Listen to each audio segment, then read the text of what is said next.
मेरा नाम रोहन तिवारी है। मैं लखनऊ में एक फ्लैट में रहता हूँ। मैं लखनऊ विश्वविद्यालय में बीएससी का पढ़ाई करता हूँ। मैं दो भाई हूँ। मेरे बड़े भाई की शादी हो चुकी है। उसका एक 7 साल के बच्चा भी है। मेरी अभी शादी नहीं हुई है। मेरे भाई मुझे कहते हैं कि तू भी मेरे साथ रहो, लेकिन मुझे आदत सी हो गई है अकेले रहने की, क्योंकि मैं बचपन से ही हॉस्टल में रहा हूँ और हॉस्टल में ही अपनी पढ़ाई पूरी की है। इसलिए मैं अपने बड़े भाई के साथ नहीं रहता हूँ। मेरे भैया और भाभी मुझसे बहुत प्रेम करते हैं। ये बात है 18 जनवरी 2008 की, जब मैं अपने ऑफिस में काम करके जल्द ही घर को वापस आने लगा। आज मेरा मन बहुत बेचैन सा हो रहा था। इससे पहले मेरा मन कभी बेचैन नहीं हुआ था। आज मेरे लिए कुछ अलग ही संदेश दे रही थी, लेकिन मैं समझ नहीं पाया कि मेरा दिल मुझसे क्या कहना चाहता है। मैंने अपने ऑफिस का काम जल्द से जल्द निपटाकर अपने फ्लैट को वापस जाने लगा। जाते वक्त मैं रामपुर के रास्ते गया, क्योंकि मुझे आगे अंग्रेजी शराब की दुकान से शराब लेनी थी। मैं शराब लेकर थोड़ी आगे जाकर दूसरी दुकान से छकना खरीदकर जाने लगा, क्योंकि आज मेरी बाइक खराब हो जाने के कारण मैं पैदल ही ऑफिस आया था। हाईवे से जाने में ज्यादा देर हो जाएगी, इसलिए मैंने शॉर्टकट रास्ता चुना। रास्ते में एक बहुत बड़ा, बहुत पुराना और डरावना कब्रिस्तान था। लोग कहते हैं वह भूत प्रेत का साया रहता है। मैंने सोचा वह तो बेचारे मर चुके हैं, वह दूसरों को क्या नुकसान पहुंचाएंगे, और यही सोचकर मैं कब्रिस्तान के रास्ते अपने फ्लाइट की ओर आने लगा। मुझे ऑफिस से आते आते थोड़ी शाम हो गई। अब मैं चलते चलते कब्रिस्तान की ओर पहुंच गया। कब्रिस्तान के थोड़े आगे जाने के बाद मुझे एक पेड़ों का झुंड दिखाई देने लगा, जिसमें बहुत सारे चमगादड़ थे। वह चमगादड़ मुझे देखकर मेरे आगे पीछे घूमने लगे। मैं यह सब देखकर दंग रह गया और मेरे हाथ अचानक से कांपने लगे और मेरा हृदय जोर जोर से धड़कने लगा। मुझे कुछ समय के लिए लगा आज मेरा दिन अच्छा नहीं है, भगवान ही मुझे बचाएं, और मैं यही कहकर आगे की ओर बढ़ने लगा। आगे बढ़ते बढ़ते अचानक मेरा शर्ट कोई पकड़ा और मेरी शर्ट जोर जोर से खींचने लगा। मेरी तो प्राण ही सूख गई और मैं काफी डर गया। मैं धीरे धीरे से पीछे की ओर मुड़ा। पीछे मोड़ने से पहले मुझे बुजुर्गों की बात याद आने लगी। पुराने लोग कहते थे, अगर कोई आत्मा तुम्हारी पीछा कर रही है तो उसे पीछे मुड़कर कभी नहीं देखा जाता है, क्योंकि वह आत्मा पीछे मुड़कर देखने वाली व्यक्ति के साथ कभी नहीं छोड़ती। पर मैं नहीं माना। मैं डरते डरते पीछे की ओर मुड़ा। तब मैंने देखा मेरी शर्ट एक बैर के कंटे में फंस गया था। तब मेरे जी में जाना आई और मैं तेजी से अपने फ्लाइट की ओर चलने लगा। 20 मिनट चलने के बाद मेरा फ्लैट मुझे दिखा। मैं जल्दी जल्दी से अपने फ्लैट की ओर बढ़ा और मैं जाकर अपने कमरे में अचानक से गिर गया और सो गया। तभी अचानक से कब्रिस्तान वाली खिड़की हवा के झोंके से जोर जोर से हिलने लगी और अचानक ही सनसनाहट की आवाज आने लगी। थोड़ी देर में जो चमगादड़ मेरे आगे पीछे घूम रहे थे, वह अचानक से मेरे कमरे में आकर तरह तरह की आवाजें करने लगी। मैं बहुत ज्यादा डर गया और कमरे से चिल्लाकर बाहर भागा। रोहन चिल्लाते हुए बाहर भागा। इतना डर गया था कि उसका पूरा शरीर डर के मारे ठंडा पड़ गया था। वो जल्द से जल्द कमरा छोड़कर कहीं दूसरे जगह शिफ्ट होने को सोच रहा था। उसने अपनी गाड़ी निकाली। जैसे ही उसने अपनी गाड़ी निकाली, जैसे लग रहा था कि उसका पांव कोई पकड़ लिया है। वह पीछे मुड़कर देखता है तो उसके सामने एक गंदा शक्ल वाली चुड़ैल खड़ी थी। थोड़ा डर के मारे कुछ बोल भी नहीं पा रहा था। चुड़ैल बोली, तुम डरो मत, मैं एक शुद्ध आत्मा हूं, मेरे साथ धोखा हुआ है, मैं तुम्हें कोई हां नहीं पहुंचाऊंगी। बस तुम मेरे बच्चे और मुझे मोक्ष दिला दो और हमारे कातिलों को सजा दिला दो। यह बात सुनकर रोहनक के दिल में थोड़ी सी राहत आई। रोहन डर कर पूछा, क्या हुआ था तुम्हारे साथ और कैसा बदला, मुझे बताओ। चुड़ैल सब कुछ रोहन को बताने लगी। हम और मेरा परिवार सीतापुर गांव में बहुत खुशीपूर्वक रहते थे। हम पति पत्नी के बीच कभी झगड़ा नहीं होता था और हम एक खुशीपूर्वक जीवन व्यतीत कर रहे थे। हमारे जीवन का अहम भाग, हमारा बेटा हमारे पेट में पल रहा था। हमारे पति एक वकील थे। वह एक दिन वकालत करके घर लौट रहे थे। रास्ते में एक किसान के 10 एकड़ जमीन को एक मुंशी लूट रहा था और उसके बच्चों को अपने गुंडों से मरवा रहा था। मेरे पति को यह सब देखा नहीं गया और उन्होंने उसके खिलाफ FIR दर्ज कराकर उसे जेल में डलवा दिया और उसे फांसी दिलवा दी। ये सब देख लड़का का बड़ा भाई धीरेन्द्र प्रताप हमारे परिवार पर कुछ गुंडों से जानलेवा हमला कराकर हम और हमारे पेट में पल रहे हमारे बच्चों को जान से मरवा दिया और हमारे पति को बीच चौराहे पर जिंदा जला दिया। इसी कारण हमारी आत्मा आज तक प्रतिशोध की आग में जल रही है। एक तुम ही हो जो हमें मोच दिला सकते हो। यह सब बात सुनकर रोहन की आंख भर आया और उसने चुड़ैल से उसकी मदद करने की वादा किया। रोहन दिन रात उसके खिलाफ सबूत इकट्ठा करके उसे फांसी तक पहुंचाने में जुट गया। एक सबूत इकट्ठा करने के बावजूद एक दिन धीरेंद्र प्रताप को इस बात की भनक लग गई। उसने रोहन को जान से मरवाने की प्लानिंग करने लगा। सुहाने सारे सबूत को इकट्ठा करके पूछिए, जेल में डलवा दिया, जेल से दूसरे जेल में, जाते वक्त वह फरार होना चाहे। तभी चुड़ैल ने रोहन के शरीर में प्रवेश कर धीरेंद्र प्रताप को बीच चौराहे पर ले जाकर, जहां उसकी पति की उसने हत्या की थी, उसे जिंदा जला दिया और रोहनक का शरीर छोड़कर मुझको प्राप्त हो गई। दोस्तों, ये थी पहली कहानी और अब दूसरी कहानी। सब कहते हैं मुझे हमेशा, मनीष तुम बहुत ही जिद्दी है, तो मैं भी उनसे कहता हूं जब तक मेरा हर बिल मैं अपने पैसों से भरता हूं तब तक मैं अपनी मर्जी का मालिक हूं। इसीलिए सबने मना किया था घर खरीदने के लिए, लेकिन मैंने खरीद लिया। ऐसा मकान मुश्किल से मिलता है, वो अलग बात है। घर के पीछे कब्रिस्तान है तो किया। अब मुर्दों के डर से हम जिंदा लोग भी जीना छोड़ दे। मैंने जानबूझ के सारा सामान रोड से भेज दिया और मैं खुद कब्रिस्तान के पास कार से नीचे उतर के अपने कुर्ते के साथ पैदल चल दिया। कब्रिस्तान के बीच से होता हुआ फिर आया अपनी मकान के बाहर। एक छोटा सा लोहे का गेट कमर के पास से खोलता हुआ मेरे कुर्ते को नई जगह संभालना बहुत ही मुश्किल हो रहा था, तो मैंने उसे खोल दिया और वो अंदर की तरफ भागते भागते चला गया। मैंने पलट के देखा, जो ग्रेट मैंने खोलने के बाद बंद करके आया था अब वो खुला हुआ था। मैं अपने कुत्ते को संभाल नहीं पाया। वो अब पूंछ हिलाते जैसे इतना खुश हो रहा था कि जैसे उसका का मालिक में नहीं कोई और हो। पूंछ हिलाते वहां के मिट्टी चाटने लग गया था। कहते हैं जानवर अपना इलाज खुद ही कर लेते हैं। मैंने बहुत बार अपने कुत्ते को घास और मिट्टी चाटने देखता था, इसीलिए मैंने घर के अंदर जाने लग गया, यही सोच के कि कुत्ते का मन जब भर जाएगा तब वो वापस आ जाएगा। इसी सोच के मैं घर के अंदर चला गया था। घर के अंदर गया तो एक चीज बहुत अजीब लगा। जब मैं घर देखने आया था तो इतना साफ सफाई नहीं था।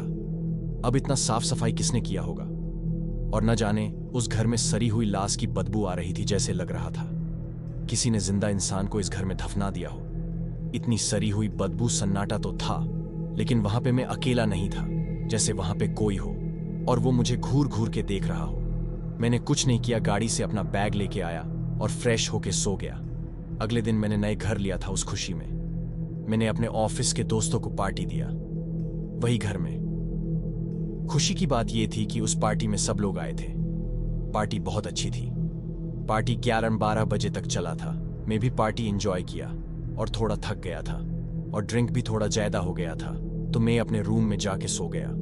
सुबह हुआ और मैं उठा तो मेरे पास में रखा टेबल पे एक कप चाय और पानी रखा था। मैंने उठा और देखा तो कोई वहां पे ताजा चाय बना के रखा हो। मैंने वो चाय नहीं पिया और रूम से बाहर निकला तो पूरा साफ मैंने सोचा ये सब कौन कर रहा। मैं डर गया और वहां से बाहर निकल गया। तभी मेरे फोन पे कॉल आता, हेलो मनीष, यार मैंने तुम्हारे रूम के टेबल पे चाय बना के रखा था, पी लिया ना? मैं बोला, अरे यार गोलू, तू कब आया था और चाय बना के चला गया?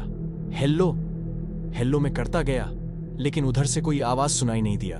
फोन तो कट चुका था। मेरा दिमाग जैसे लग रहा था फट जाएगा, लेकिन फिर मैं अपने कार निकाला और गोलू के घर जाने लग गया। गोलू के घर पहुंच के मैंने पूछा, यार गोलू, तू कब आया था मेरे घर? गोलू बोलता है, अरे यार मैं तो 2 दिन से यहां नहीं था, अभी 10 मिनट हुआ है आया हुआ और तू भी आ गया। क्या हुआ, कोई काम था क्या? मैं बोला, क्या? लेकिन तुम कल पार्टी में भी नहीं आया था। गोलू बोलता, नहीं मैं तो अपने गांव गया था। लेकिन हुआ क्या है? मैं बोला, यार मैं जब से एक घर लिया हूं तब से कुछ ना कुछ अजीब होता है। गोलू बोलता, क्या? लेकिन ऐसा कैसे हो सकता है? लगता है तुम्हारा भरम है, तू ज्यादा ड्रिंक मत कर, नहीं तो एक दिन मर जाएगा। मैं चुपचाप वहां से निकल गया। थके हरे में अपने घर पे आ गया और साबर लेके सो गया। लेकिन नींद तो आना चाहिए था न, मुझे नींद नहीं आ रहा था, तो मैं छत पे जाके ताजी हवा खाने लग गया। थोड़ी देर बाद मैंने कब्रिस्तान के पास एक लड़की को देखा जो कि वो टहल रही थी।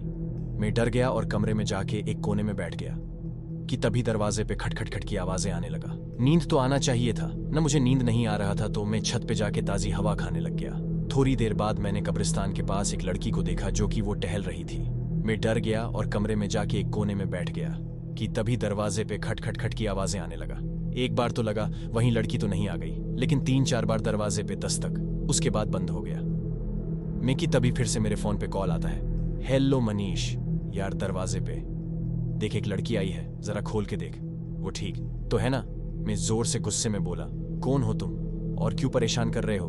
कि तभी फोन से आवाज आता, अभी तो शुरू ही हुआ है, आगे देखो होता है क्या? मैं बोला, अरे यार तुम हो कौन, क्या बिगाड़ा है तुम्हारा जो परेशान कर रहा है? हेलो हेलो, लेकिन फोन से कोई आवाज नहीं आता है कि तभी मेरे जो कुत्ता था उसके भूखने की आवाज आने लगा। मैं डर की वजह से कमरे से बाहर नहीं निकल पाया।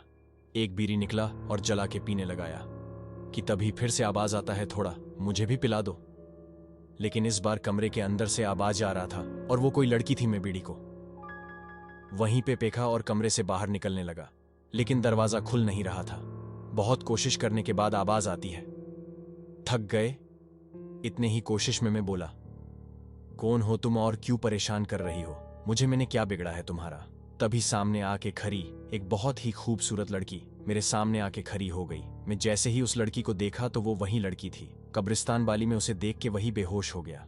सुबह हुआ जब मेरा आंख खुला तो मैं अपने बेड पे पड़ा था। मैं उठ के देखा तो मेरा कपड़ा खुला हुआ था और बेड पे पहना और कमरे से बाहर निकला तो देखता हूं मेरा जो कुत्ता था वो मेन गेट समझ गया कि ये और कोई नहीं, पूरा बाल बिखरा हुआ था, झट से कपड़ा पे मरा पड़ा हुआ था। मैं बहुत रोया और मैं बल्कि वही लड़की कर रही थी।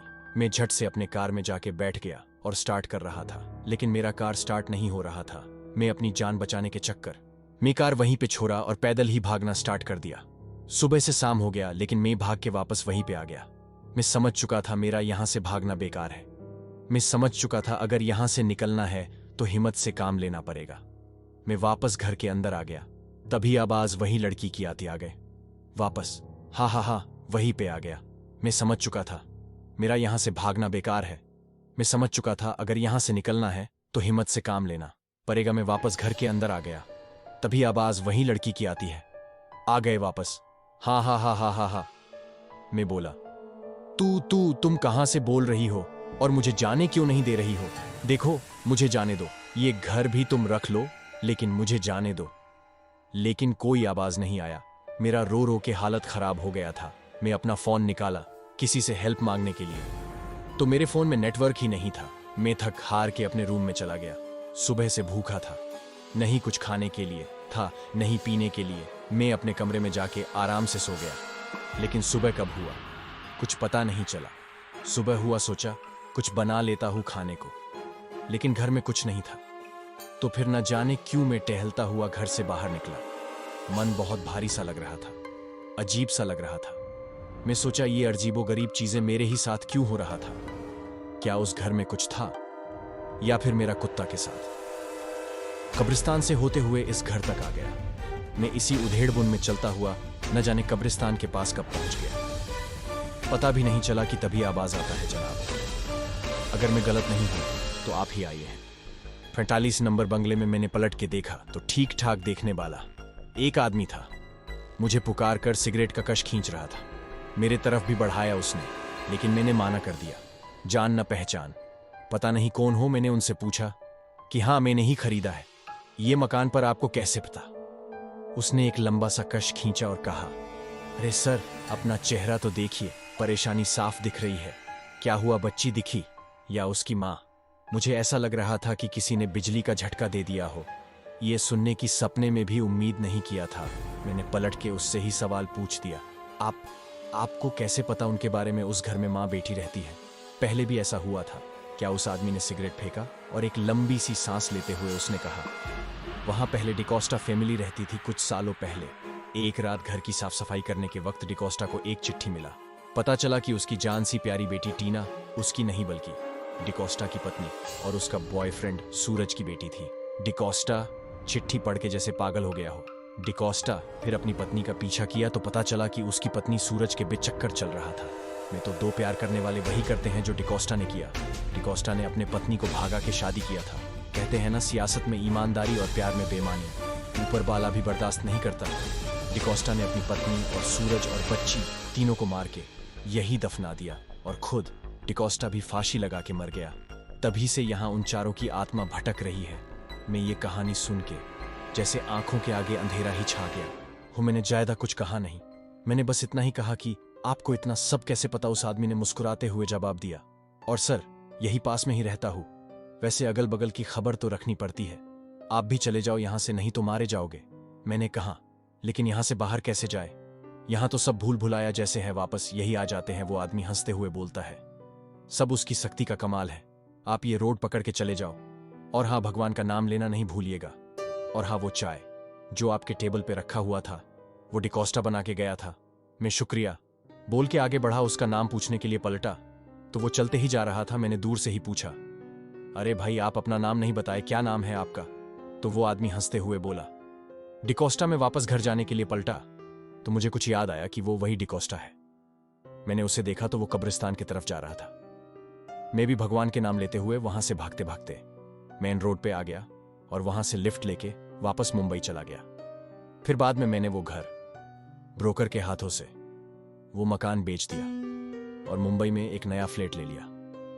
मेरा कोई भी दोस्त मकान या बिल्डिंग में फ्लैट खरीदने जाता है तो मैं हमेशा यही पूछता हूं कि नए घर के पास में कोई कब्रिस्तान तो नहीं। आप भी जरा ध्यान रखिएगा। तो दोस्तों, आज की वीडियो में बस इतना ही। वीडियो पसंद आया तो मेरे चैनल को सब्सक्राइब करें। धन्यवाद।